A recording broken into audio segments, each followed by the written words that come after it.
Saya nak kongsikan anda semua tentang apa itu sabar.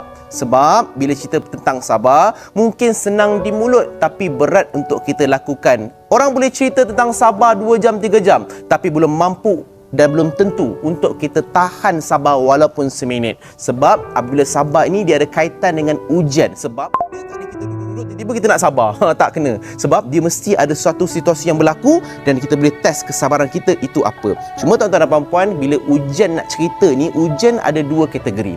Pertama adalah ujian yang berbentuk kebaikan ataupun kenikmatan. Contohnya apa Ustaz? Contoh ujian yang berbentuk kenikmatan adalah diberikan harta yang banyak, dinaikkan gaji, diberikan kesihatan. Maka itu adalah ujian tuan-tuan. Sebab itulah ramai orang apabila diberikan harta, dinaikkan gaji ataupun diberikan kesihatan, ramai orang mula lalai daripada mengingati Allah dan mula untuk lupa untuk bersyukur.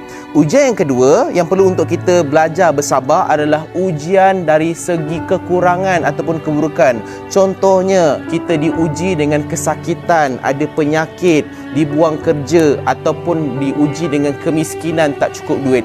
Itu pun adalah ujian dalam hidup kita. Maka ada 2 jenis ujian, baik dan buruk. Perlu untuk kita bersabar dalam ujian yang dihadapi ini. Cuma tuan-tuan, ada orang merungut, Ustaz, saya ni banyak sangat ujian dalam hidup. Adakah sebab Allah benci dekat saya? Tuan-tuan, apabila Allah uji bukan sebab dia benci, sebab dia masih lagi peduli. Sebab kalau Allah, Tuhan ini tak sayang kat kita, dia takkan berikan ujian kepada kita.